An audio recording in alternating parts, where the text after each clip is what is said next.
What's up, everybody? Ninth Jim here, back with another VGC 2020 Pokemon Sword and Shield competitive video. Today we are talking about Gmax Orbeetle and regular Orbeetle in VGC and single spotlight at the end. If you want to jump along, we have the timestamps in the description below. Anyway, let's get into it. So Gmax Orbeetle is a really interesting Pokemon. It's very bulky. It has really good stats across the board, and its Gmax form has access to the Gmax move, Gravitas, Gmax Gravitas.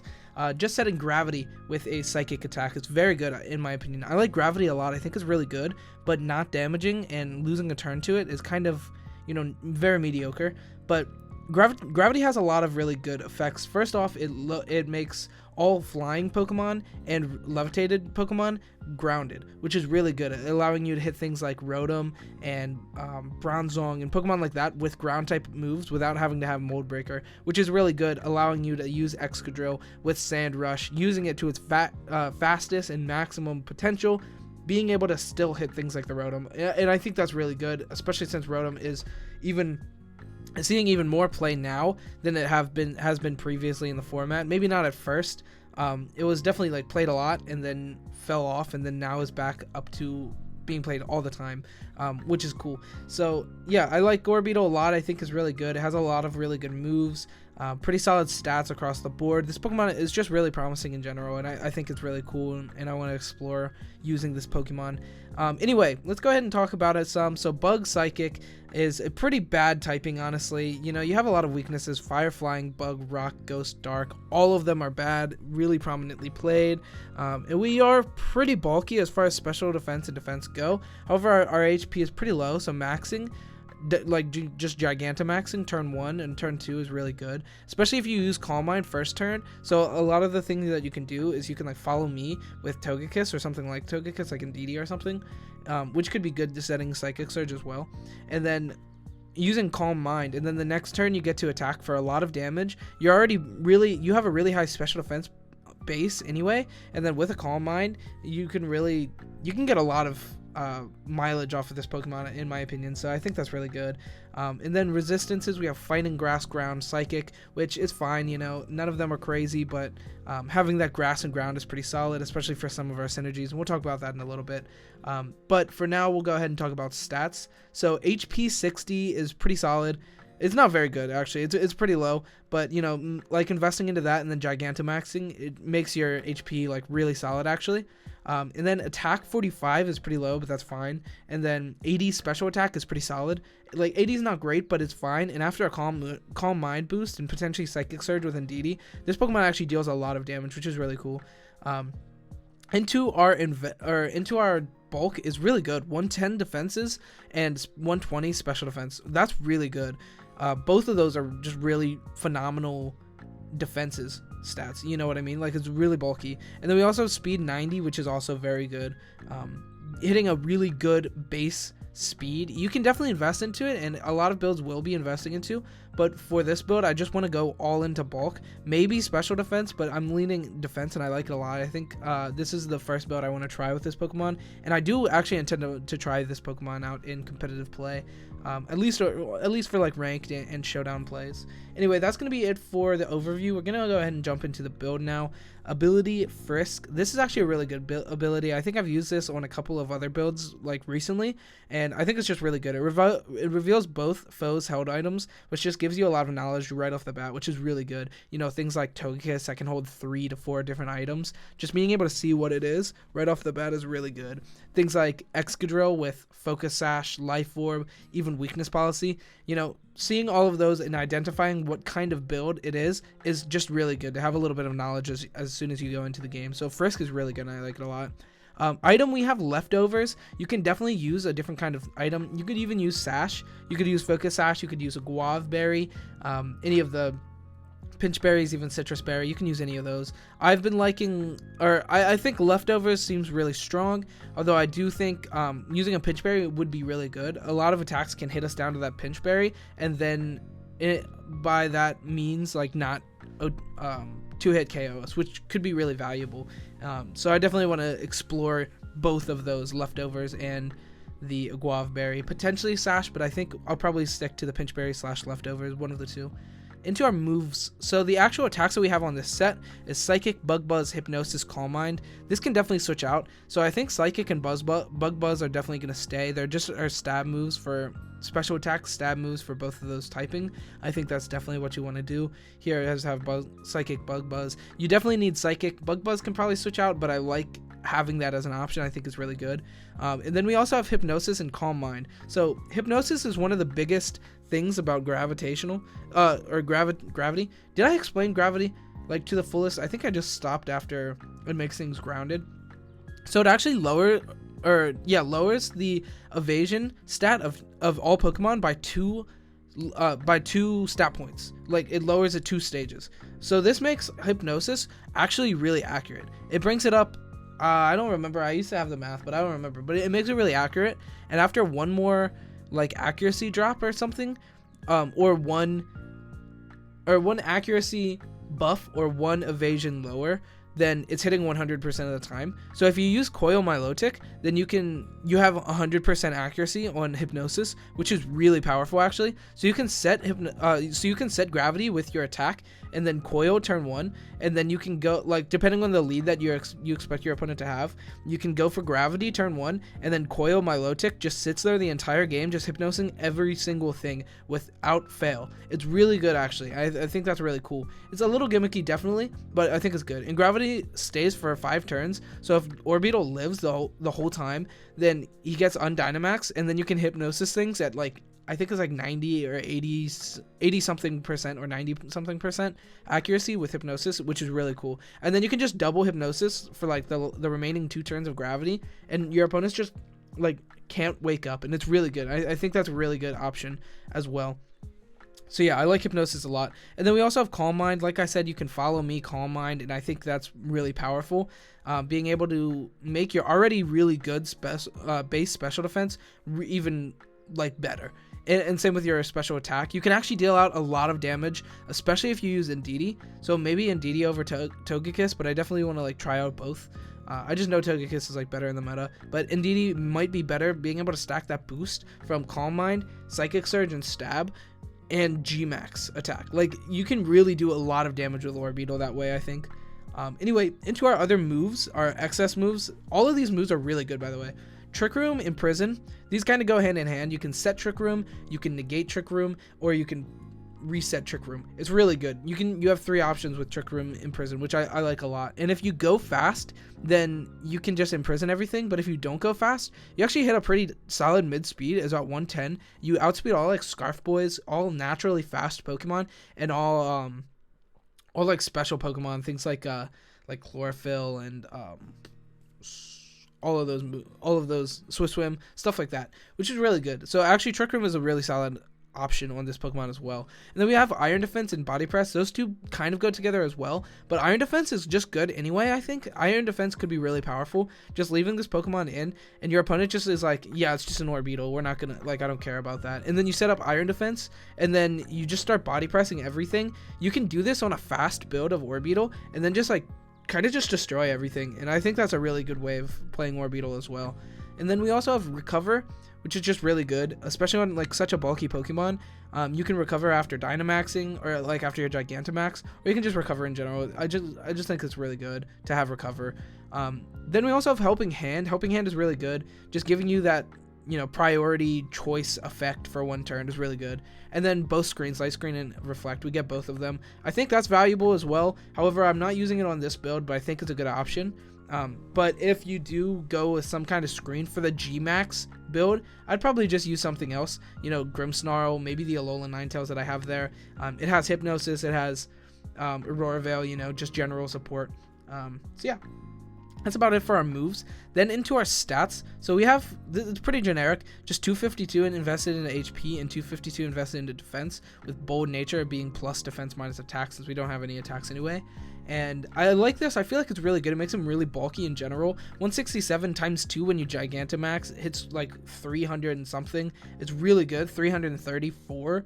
That's a lot of HP. That's like a lot of HP. So that's really good. And then add that one with 178 and 140 defenses. Like, this Pokemon is going to tank a lot of stuff. It's really good. You have like super effective attacks, boosted from stuff, and it just hits you down to a pinch berry amount of HP, which is really good. And that's kind of why I'm leaning maybe we should go Guav. If it was still as busted as it used to be, like pinch berries, then I would definitely say go pinch berry, but it's not as good as it used to be. But anyway, into our synergies. So that's the whole move set. That's the whole build. So we're gonna go ahead and jump into our synergies. So alolan-ninetales is pretty brief. It's just hypnosis and aurora veil, and I think that's really good. It doesn't really hit all of a lot of weaknesses, like it is flying and stuff for super effective damage and dark. So it's really good. Like it covers our it covers us a lot, but all of the same things that like kind of kill Orbeetle kind of kill alolan-ninetales, and not all of them, but like a lot of them. So yeah, and then Milotic, this is in my opinion my favorite synergy of them. It has hypnosis, it has the coil hypnosis for 100% accuracy under gravity. That's like a really cool thing. And then it also is really bulky, which is great. And then it also so many alsos. It also covers all of our weaknesses. So it covers like flying and rock, and then it also just gets like neutral damage from all of the other like weaknesses, like flying, bug, ghost, and dark, and which is really good. It means that there's not really anything that your opponent can do to like an Orbeetle and Milotic. They can obviously attack the Orbeetle, but like Orbeetle doesn't take a whole lot of damage, and then Milotic kind of just like spreads damage with Scald and Icy Wind while setting up like coil hypnosis as well, just sleeping everything. And I think that could be like a really powerful thing. And then after you get Undynamax, you're able to just hit hypnosis on every single Pokemon, and it's kind of just hard for your opponent to deal with, in my opinion. And then next we have Excadrill. This just allows you to use Excadrill, like gravity lets you use Excadrill to the max without having to need Mold Breaker. So you're pretty much just like, you get Mold Breaker and the effect of Sand Rush, which is really powerful. So you can put like Tyranitar Excadrill on the same team with like Gigantamax Orbeetle and just be hitting a lot of damage, which is good. And then Togekiss for the follow me, like I was saying. So yeah, that's about it for this. We're going to move it along, go to our speed tiers. This Pokemon's very naturally fast. However, I didn't opt to use it super fast. So we hit 110 uninvested, which is enough to outspeed a lot of things. We outspeed Form Change Rotom uninvested, which you won't see that frequently, and DDF uninvested, which you'll always see, Milotic uninvested, which you'll always see, and then, or like most frequently see, and then Togekiss uninvested, which you'll see sometimes. Togekiss will be outspeeding us sometimes, but overall we'll be outspeeding it a lot of the time, and its damage output is really good against us, like with a max airstream, but not insane, which is really good. Things that do outspeed us, not too many things in mid-speed tier really outspeed us. Things like the Pelipper, the Tyranitar, the Seismitoad, Dreadnought will always be outspeeding unless the Tyranitar is Scarfed. But all of those things will outspeed unless, obviously, the Seismitoad, Dreadnought, Swift Swim will be outspeeding us. So if they're under, like, rain, then they'll be outspeeding us every time. So that's, like, a pretty irrelevant calc, but if it's not there, like if just for some reason, if you bring in Tyranitar in your team, like if you have Tyranitar Excadrill and stuff like that, then you can reset the weather and be in a good position. So yeah, we hit like a pretty mid-speed tier. Everything that you expect to outspeed us is just going to be outspeeding Orbeetle, and that's fine. So yeah, that's speed tiers. We'll go ahead and jump into damage calcs. Most of my damage calcs are not Calm Mind boosted, so keep in mind the fact that you can Calm Mind with this Pokemon, which could be really good, or Iron Defense. You have a lot of like boosting moves that are really good. Anyway, so Dynamax, Life Orb, Dragapult, Max Phantasm into our very defensive Orbeetle. Hits guaranteed to hit KO 55 to 66% with a follow me buffer turn from Togekiss. This Pokemon can live for a little while and deal out a lot of damage right after a Calm Mind, which is really good. And then Tyranitar Crunch into us is only hitting 28 to 34%. This is really, really good. That means they have a very high chance to 3-hit KO after Sandstorm damage, which is really good for us. That means like Tyranitar just doesn't threaten us too much. Obviously Rock Slide though, Rock Slide does like pretty close to the same amount of damage since we're very bulky, but Rock Slide from that with Excadrill, so like the Sand Lead kind of tears this Pokemon up, but like Milotic makes it very good in our favor, or like not very good in our favor, but like it's very hard to deal with a Milotic then, which is really good. Then we have G-Maxed Orbeetle Max Flutterby into the Tyranitar. This is important. You don't want to proc the weakness policy too early. We'll be hitting 78 to 78.9% chance to OHKO, so he only hit 47 to 55. So this won't even kill with a Calm Mind, which is unfortunate. But we do have a very, very high chance to hit KO, which means we'll probably be winning this matchup. And you don't want to broadcast weakness policy, but then if we have like Togekiss as the lead, other than that, and it lives the first turn, then we get to kill the Tyranitar with the 2-hit KO, which is really good. And if you Calm Mind in the Tyranitar maxes, like Dynamaxes, then we'll still be hitting 2-hit KO, which is really good. Nasty Plot boosted, Dynamaxed, max special attack, Rotom Wash, max darkness. That's a lot. That's a lot of things. But essentially it's just +2 max invested. Max darkness into our Orbeetle hits only 65 to 7%. This you would think was way more. This should definitely like OHKO, but we're super bulky. Our base special defense is insane. It's like really, really good. So we can actually live a lot of attacks. Like, and this goes to show how much we can actually live. Then we have Gmax Orbeetle Mindstorm into Conkeldurr, only hitting 54.9 to 65%. I was hoping this would be more, but it isn't. Even after a Calm Mind, we still don't guaranteed OHKO, which is unfortunate. We don't even have a chance to OHKO. I think it caps at like 98% or something. So yeah, there's no way for us to OHKO Conkeldurr, which is unfortunate. But Conkeldurr doesn't really like scare us unless it has Rock Slide, but then, you know, we're still 2-hit KOing when it can't OHKO us, so that's good. Dynamaxed Max Airstream from a Togekiss does 53 to 63% damage. Guaranteed 2-hit KOing, that's pretty good. That's all I really have to say. I'm trying to move this along because we're already at 16 minutes. I'm trying to cut these videos shorter.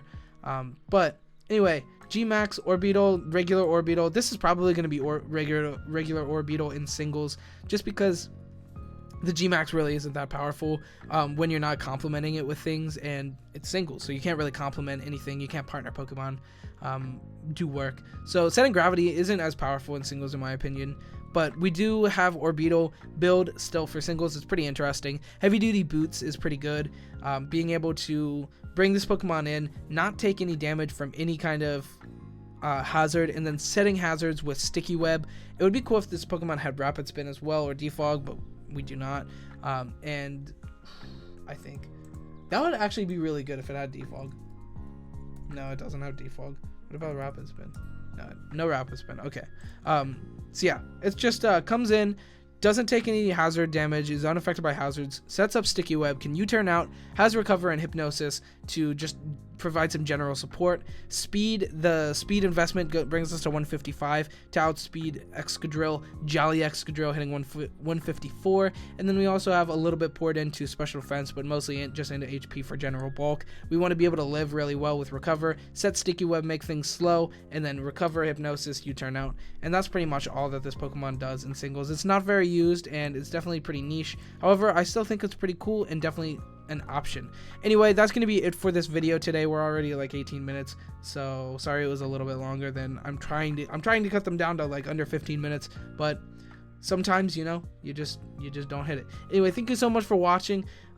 We're almost at 1,000 subs, so pull out. If you haven't subbed yet, go ahead and sub.